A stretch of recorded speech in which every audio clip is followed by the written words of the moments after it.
la chaîne qui vous édifie. Na kati ya mabondeli, le Seigneur azo memangai na réunion moko secrète ezo sala manase ya mai. Et na se ya mai na moni il y avait un monde mususu zalaki na se ya mai. Et na kati ya se ya mai zalaki na monde.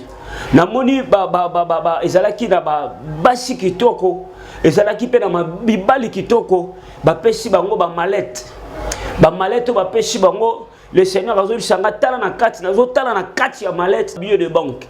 Et zalaki na ba mbongo, je vous le dis, c'était kota lango boeza pas tala mbongo ebele. Et tango ba réunion zo sala mana moni moko na moko bazo pesa. Na moni bato ba pesa ki bango ba mallette. Bazo bima na mai, bazo bima na mokili. Basi kitoko, mibali kitoko. Tango ba bimi na mai. Mais eloko etike nga po kamishigai ko bima na bango na mai directement. Moi je m'attendais ba se diriger peut-être na baba, ba se diriger peut-être na ba liemoko na ba wenze, mais eloko zo kamishangai na moni basio mibalo ba bade ko bima na mai. Bien aimé bilongi na bango zalaki tellement compliqué tango bazalaki na mai. De babane ko apparaître lokola ba extraterrestre. Bazaki na bilongi bizarre. Mais tango ba bimi na mokili, balati mbala moko ba forme moko humaine, ba komi lokola batu. Ba bimi na mokili mais na kati ya mai bazaki na bilongi moko lokola ba extraterrestre. Oh ceux qui ba bimi awa, tout le monde faut azala étiquer ba tout faut ba kima. Mais tango ba bimi na mai na ba malette ba pesaki bango ba bimi na forme lokola ya batu. Et le Seigneur a dit la destination à bango. Mwana kanisa ki destination ya bato ba bimi na mai extraterrestre oyo ba ko se diriger peut-être na baba, ba ko se diriger peut-être na ba boîte, mais eloko ka musinga ba extraterrestre ba bimi ba ko se diriger na moni ba zo kota na l'église locale. Na ba biye na bango. Ba lati ba forme moko humaine. Balati ba forme moko humaine. Apparence so bazalaki nango na mai na tango ba bimi na mokili ba ju apparence misusu mais ba koti na kati ya église. Excusez-moi le terme, il y a des églises oyo nzamba talisaki ngai, mais pour na respect na déontologie na éthique pastorale, je ne peux pas citer le nom, mais j'ai vu des grandes églises. Des églises presque belé, des églises on a bien des églises que je connais très bien. Et à ma grande surprise, tant que je suis dans l'église, na moni ba protocole ba telemi ba zo yamba bango ba zo kotisa bango. Na mituni ba question na zo tuna. Mais pourquoi ba protocole ba yambi bango na facilité? Zamba zo bisanga o moni ba protocole ba yambi na ba bangambi bango na facilité pambate. Et moni mokambi o ya telemi wana. Et si apesa ki ba protocole instruction, ba tutel ba roya bo kotisa bango. Et tant que Batouana va continuer à l'église, à ma grande surprise, olé bafandi bisika batunyo sur bafanda qui va se départager. Misusu bakepe bisika corps pastoral bafanda qui batouana pe bafandi. Nzambazo bisanga iboy. Omoni bato omoni na mai eza extraterrestre. Oyo Satan na mokila molili bazotinda. Batindi bango avec une mission très précise. Mission na bango, eza na barte, eza na boitité. Parce que là, eza bisika bato aussi Satan a gagné ba âme. Mais mission na bango eza wap, eza na kati ya église. HP Media, la chaîne qui vous édifie.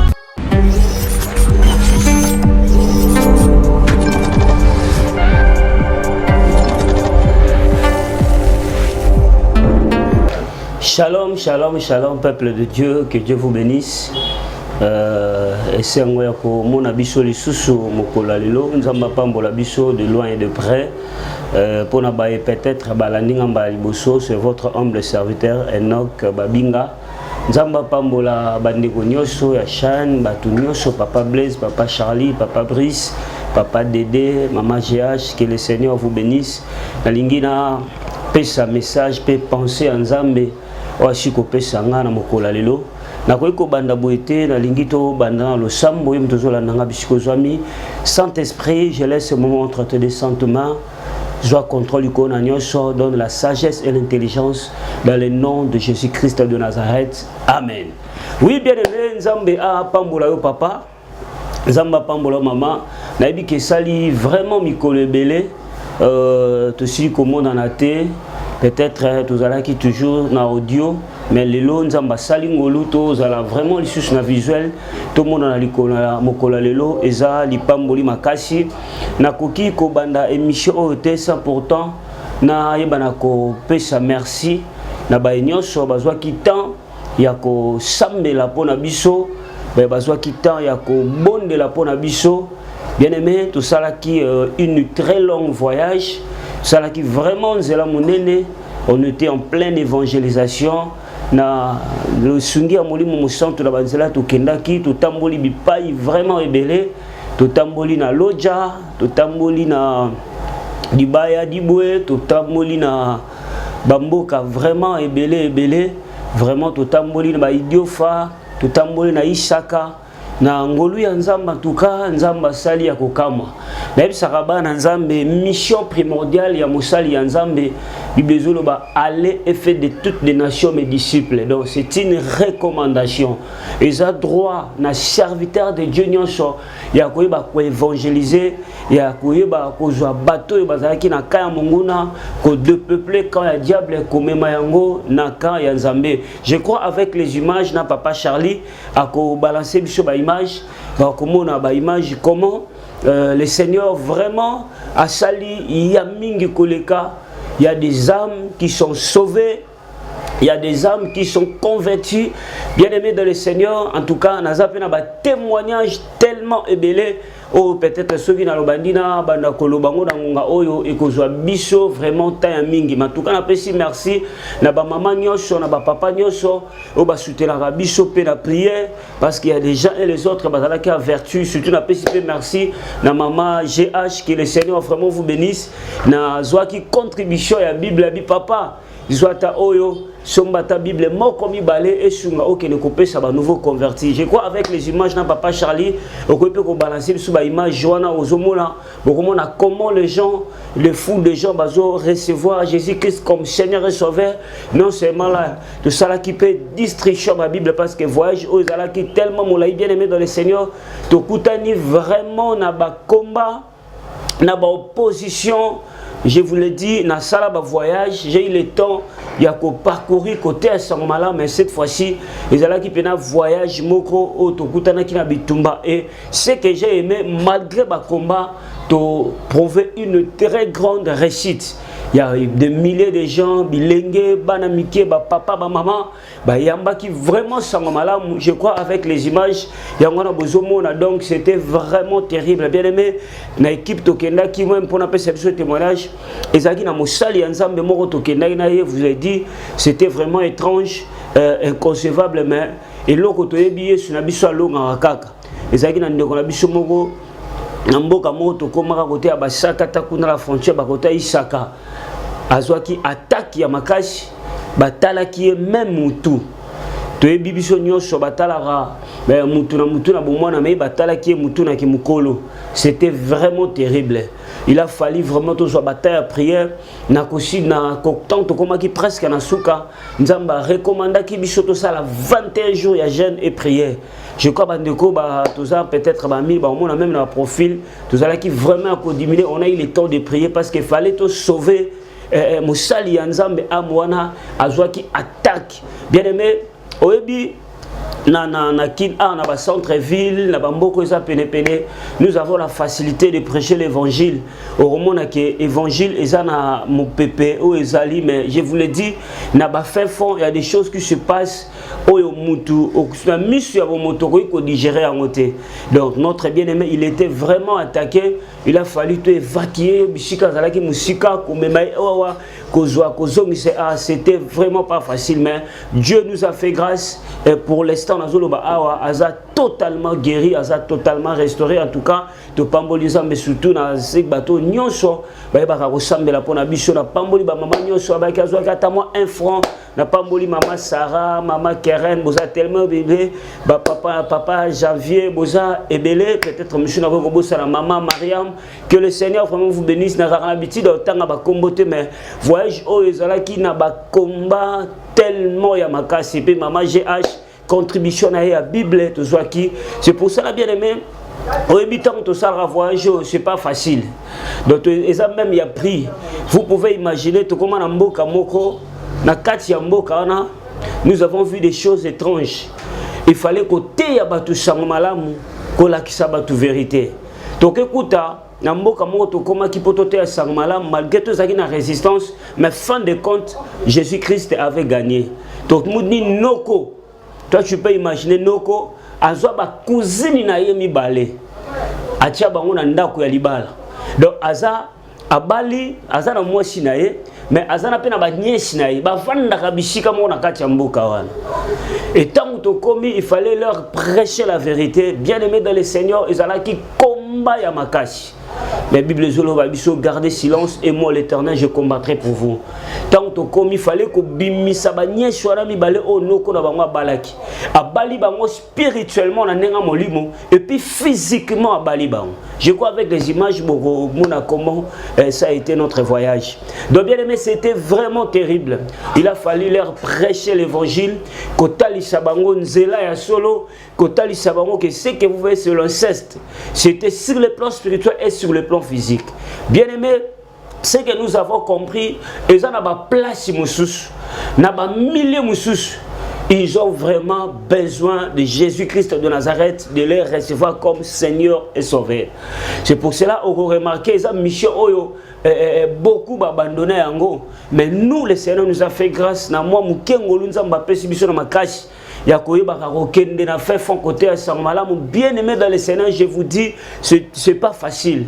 Au début, surtout voyage aux Izala qui n'a pas combat, il a fallu 21 jours de jeûne et prière pour que tu aies kolonga ba pression ba représenter monsieur c'était le maquette. On n'a pas bolipé maman na Ariette na large division salaka. Ce sont des choses où tu as na posa et salama. Bien aimé, on peut pas se focaliser na bisika moko. Il y a des âmes qui sont perdus. L'évangélisation, c'est quelque chose de trop bon. Et sa recommandation primordiale au Yesu aebaki na kopesa biso.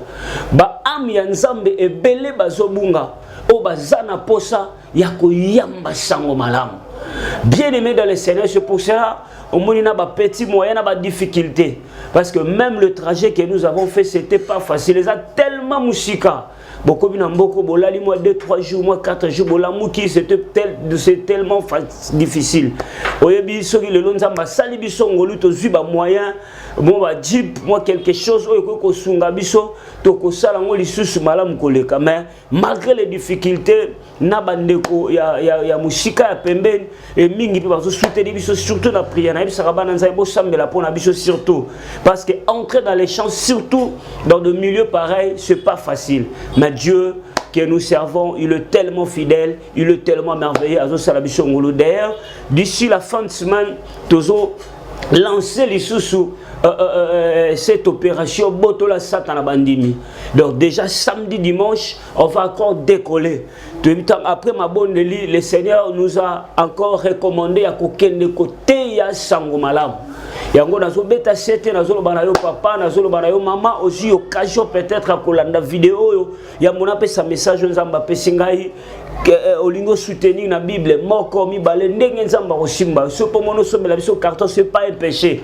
C'est la façon d'attirer encore une forte bénédiction parce que l'évangélisation c'est une mission primordiale. La Bible me dit il y a la joie dans le ciel si un pécheur ne se répand. Donc faites ça la makanalo là soki mutu moko abongoli motema ayambi Yesu lokola mokonte mo bigisi.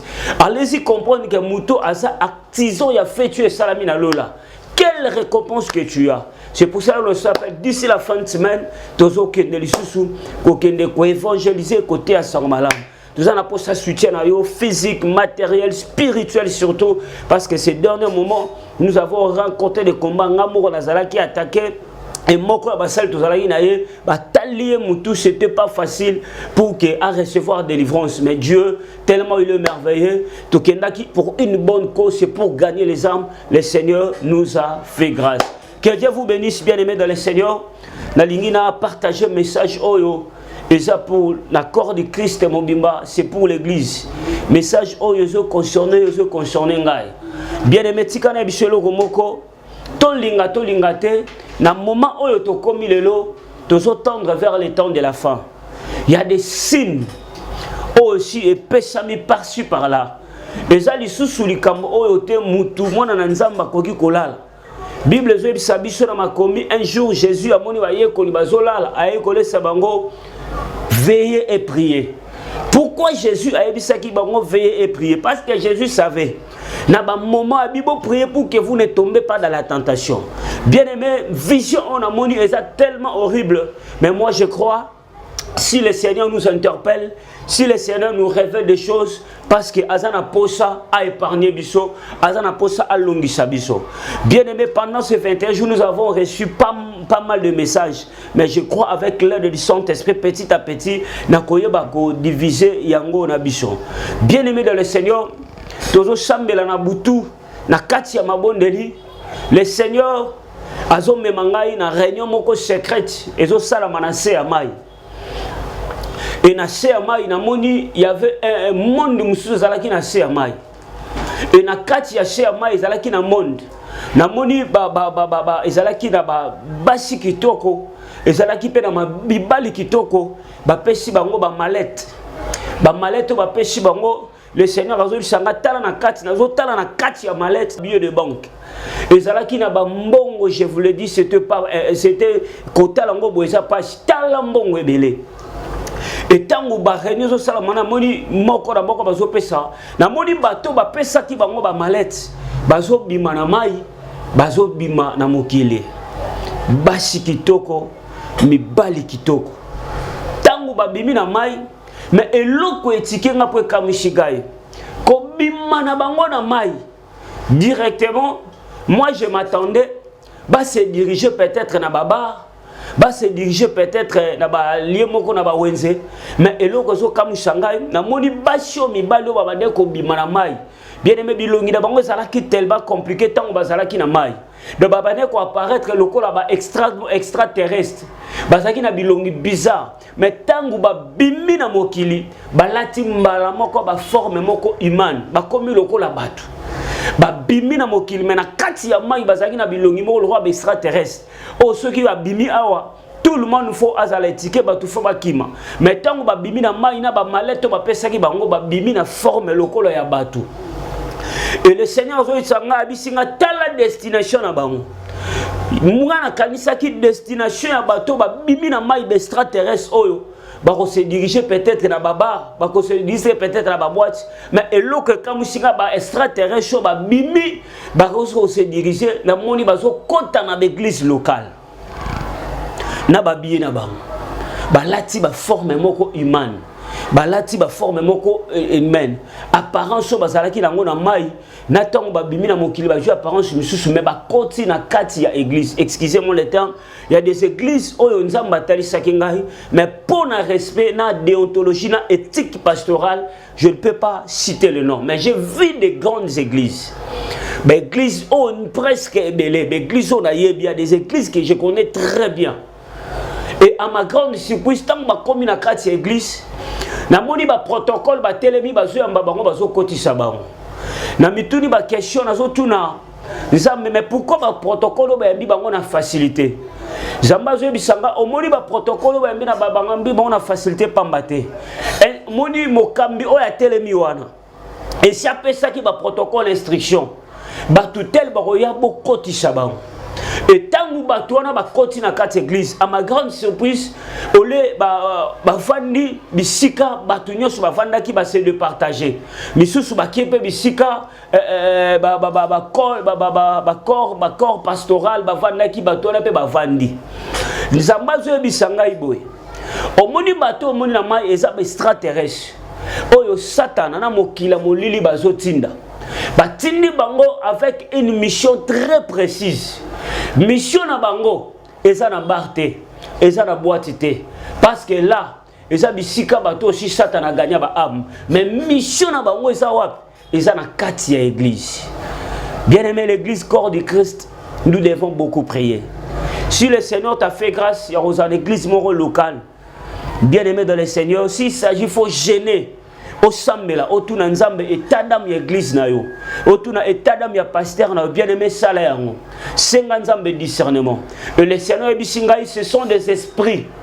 des extraterrestres oyo bakoti na kati ya église bakoya lokola ba serviteur bakoya lokola ba servante bakoya lokola ba partenaire rôle na bango eza moko c'est pour séduire le peuple de Dieu misusu bakobanda ko distribuer ka ba billets de banque na kati ya église le misusu bakosalaka ba célébration bakosalaka ba corporation bakosalaka ba lisanga moko ya munene et ko attirer bato oh na yo kimba wa bien aimé dans le Seigneur et surtout l'autre salinga passe nzamazo talisanga abi monitala plus que za ba jeune serviteur ne ba ko za la séduit ba ko attirer ba jeune serviteur na moni ba jeune quand je parle de serviteur ba ka ba prédicateur te ezala ki na côté ba yembi ezala ke na ba couche nyonso na ba service nyonso o epesa mela ko sela nzambe et balobi bato ba yena mbongo ya makasi ba yepo ba be ma séduction ba yepo ba teka ba am ya bana na nzambe eza complicité na basali ya nzambe aussi bakota na monde wana bakotindaka batu na bango pour que batu bango bakopesa bango accès bakota pour que batu na bango basala mission pour que l'église na bango s'épanouir encore davantage mais les images que j'avais vues dans l'eau ce n'est pas le même tango bazaki na katsama ba apparaître lokola ba extraterrestres et c'est notre sanga et ça makambo ese bandi déjà ko salama il y a des extraterrestres l'esprit de séduction est tellement mingi ba jeune serviteur ba jeune servante il y a des hommes oh azo samena dans l'église locale. Écoutez-moi très bien. Azana kisite. Ayebi nzambe ya solo. Mais batu wana nde bakoya bako influencer. Parce que le Seigneur ayebi singaye. Ba sali complot oyo pona nini. Parce que ezana armée moko onga nzambe nazo préparer pour que eme ma réveil ya solo, pour que eme ma repentance ya solo, pour que eme ma prédication ya sali, ya repentance ba abiba armée oyo que je préparais et comme ma guérison peu miracle parce que tozo kota na terre en défi. Le diable sachant que son qui armée wana nzamba préparer bango malamba continuation à cause une très grande défaite. C'est pour cela le milieu qu'il a choisi pour séduire les gens, c'est dans l'église, surtout locale. Bien-aimé dans le Seigneur, nabandai kolela, na oki pashi na motema. Yango na panzamba pambola yo, mosali ya nzambe, o sangisa nzambe ne lokote, o sambelaka le véritable Dieu Jésus-Christ de Nazareth comme Seigneur et Sauveur sans mélange. Bien-aimé simba nzambe wana makashi. Le Seigneur a ébisinga, il y a une puissance. On a conversé. Il y aura un temps et comme un défi entre les occultistes na bato bakozana nzambe ya solo. Bato bako garder bon nzambe, bako longa esprit ya séduction wana. Bako longa extraterrestre wana. Ils ont une mission très précise surtout dans les églises. Je vis des églises. Quand il y a des ontologies antiques, je ne peux pas citer le nom, mais j'ai vu. Même les églises primordiales que nous avons connues dans le monde, l'église à Liboso, babandinde wana, à complicité, na bakambine yango. Pourquoi? Pour détruire, pour étouffer l'onction du Saint-Esprit que le Seigneur azolinga atinda, pour que na mikolozo ya nzamba lobi kozala ba défi. Nzamba ko tondisa ba jeune serviteur na ba jeune servante de Dieu avec une onction incroyable. Oyo soko faire face no kilti, c'est soko lobi likambu ya mabe commis sur place. Soko pas mele commis sur place. Et cette puissance yango nezo ko kozala guerre ko préparer avènement à Jésus-Christ du Seigneur na koyane na kati ya mokili. Le diable sachant malam pour que akende mon côté, il va entrer dans l'église pour séduire. Bien-aimés, nous devons beaucoup prier. Na sepelaka na ba maman na ba papa o balobaka basambelaka pona basali ya nzambe. Oyebi eza triste. Sur Otali Malam, il y a des serviteurs de Dieu au Babandagi Pena Malam. Ils ont commencé avec Dieu dès le début au départ. Mais à un certain moment, quand la gloire est arrivée, le séducteur s'est présenté.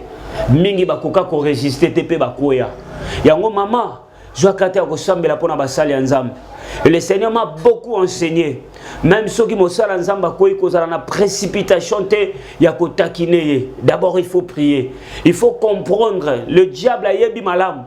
pour que a gagner bato malam, il faut amener ma scandale, il faut amener ma séduire bato. Bien aimé, nous devons beaucoup prier parce que l'ère de la séduction, ba extraterrestre la moni bilogi na bango zalaki bizarre na mai, mais na mokili o bazaki ko apparaître lokola bato. L'église est en danger. Osenganga yo to garder foi ferme dans les sacrifices, dans les prières. La ligne totanga verset oyo rapidement si mana chité. Tout ça na livre, il y a Genèse chapitre 6. Lorsque les hommes y commençaient à se multiplier sur la face de terre, que des filles de leur fille, les fils de Dieu virent les filles des hommes étaient belles, et il prit pour femme parmi tous ceux qu'il choisit. Alors l'Éternel dit, mon esprit ne restera pas toujours dans l'homme, car l'homme n'est que chair, et ses jours seront de 120 ans. Les géants étaient sur la terre. Ce temps-là, après que les fils de Dieu furent venus vers les filles des hommes et qu'il leur eut donné les enfants, ce sont des héros qui furent famés dans l'Antiquité. L'Éternel vit que la méchanceté de l'homme était grande sur terre et que tous les penseurs de leur cœur se portaient chaque jour uniquement vers le mal. L'Éternel se repentit d'avoir fait l'homme. Sur la terre, il affligeait en son cœur. L'Éternel dit, j'exterminerai de la face des terres l'homme que j'ai créé, depuis le homme jusqu'au bétail, aux reptiles, aux oiseaux du ciel, car je me répands de les avoir fait. Bien aimé, au moment où il est quand on a Noé, l'esprit de séduction est tellement makasi. Maman a mis message au fait de là une très large division. Tout en attend, il y a distraction. Tout en attend, il y a des jeûne et prière, il y a des concentration, il y a vie et sanctification. Pour nous faire face à la séduction. Parce que dans la première chambre, on a continué l'église. Et dans la deuxième chambre, on a expliqué comment on compte dans la société, comment on compte dans la misala, comment les bakota qui pour détruire l'humanité. Mais moi je crois. La Bible me dit résister au diable et il fera loin de vous. Je sais, il y a des élus de Dieu. Oh, Bakozala lokola Daniel, ils ne fléchiront pas. Livre Nzamba Bikeko. Bako fuka mate devant Nzambe ya bal. Na yebeza na beli. Oyebi tango Eli akanisa ka koma katikala ki yemoko le Seigneur lui a dit, il y a encore 7000 hommes. Oh non, nous va fléchir. Moi je crois. Il y a des hommes de Dieu puissants que le Seigneur a mandaté d'une puissance pour faire face à cet esprit de séduction, na dévoile extraterrestre, na dévoile destruction pour que Tobunda, Tolunga, Bitumbawana. Que le Seigneur vous bénisse. C'était votre humble serviteur Enoch Babinga. Bien-aimé, Moutozu, occasion Kolandangai. Fait de ça une large diffusion. Non seulement ça, Sambela pour l'église locale et pour l'église corps du Christ. L'église est tellement menacée, le diable est sachant très bien que Batebele Bakenda ko se réfugier par ensemble. Si quelqu'un a un problème, on regarde pas ensemble. Mais c'est de là que le diable est entré. Batubazo qui n'est pas sa solution, bazo sa solution de plus en plus makambezo s'empirer parce que 2 ans même de l'idée. Ils ont déjà été vendus. Baza déjà séduit. Pour bénir, c'était mon message. La ligne na sambela maman zolandangai. Yo pozolandanga maman, tu as des problèmes, tu as besoin de l'assistance de la prière. N'hésitez pas de nous contacter. Et vous remarquez, c'est le moment où nous lancé audio moko et l'enseignement que nous donnons sur les hôtels. Nous avons tellement makambo ya kokamwa tozo tant ya kosambela nzambe. C'est pour cela zalaka connecté de temps à autre to bana ko lancer ba message ba prédication ya prière pour détruire les œuvres du diable pour que os la connecter. Peut-être tu as des problèmes, aux malades, mais je vais te présenter quelqu'un qui a la capacité de te donner la guérison. C'est la personne de Jésus-Christ de Nazareth. Bien-aimé, il y a un lokomoko te ko lekela makashi nzambo yondimela. Il y a un lokomoko te ko impossible devant le Dieu que tu as crié.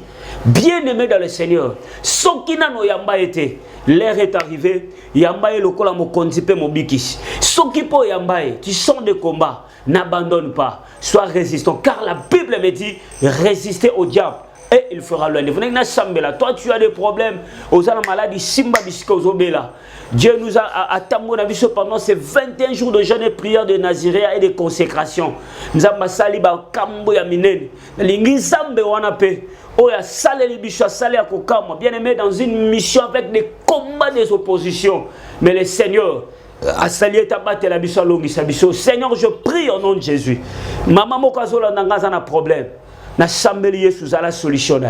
Je prie au nom de Jésus-Christ de Nazareth. Malade dit moko ou me les alobi côté. Au nom puissant de Jésus. Seigneur, si réellement tu es Jéhovah Rapha, le Dieu qui guérit toutes tes maladies, je prie au nom de Jésus. Tango la maladie. Seigneur, je prie pour mon pays. Je prie pour le corps de Christ. Tu as été force et séduction et l'ennemi. Zambelonga bisoté. Tobima la tête haute. Seigneur, donne-nous la persévérance, la crainte et la résistance de ne pas céder à l'ennemi. Dans le nom puissant de Jésus-Christ de Nazareth. Amen. Que Dieu vous bénisse. C'était votre humble serviteur. Pour un contact, peut-être Batou Balanda en audio. Mon numéro c'est plus 243 89 50 79 749. Plus 243 89 50 79 749. Que le Seigneur vous bénisse. La Pamoul Badekonios, la Pamoul Papa Charlie, Papa Blaise, Papa Brice, Maman GH, bien aimé. Na réalisation ko ebisa biso de la fin de semaine à tozo komba lisusu na cha évangélisation nzamba shimbio na motema ngolo sombela biso ta bible moko mi balemi sa tout carton ndenge nzamba ko kambayo. N'hésitez pas de soutenir cette œuvre, c'est aussi la façon de nous encourager. Biso nzamba pesi biso temps peut-être pesi biso grâce. Peut-être toi tu n'as pas de temps d'entrer dans les champs profonds de biso token, mais à travers tes moyens, à travers tes soutiens, même aussi sur le plan spirituel, parce que nazo bandela ko biso to kutena ba komba c'est impossible. Mais le col ensemble biso alongisi biso. N'hésitez pas de nous contacter. Que le Seigneur vous bénisse. Je crois tout le monde prochainement. Nzamba Pamola biso. Soyez bénis au nom de Jésus-Christ de Nazareth. Amen. HP Media, la chaîne qui vous édifie.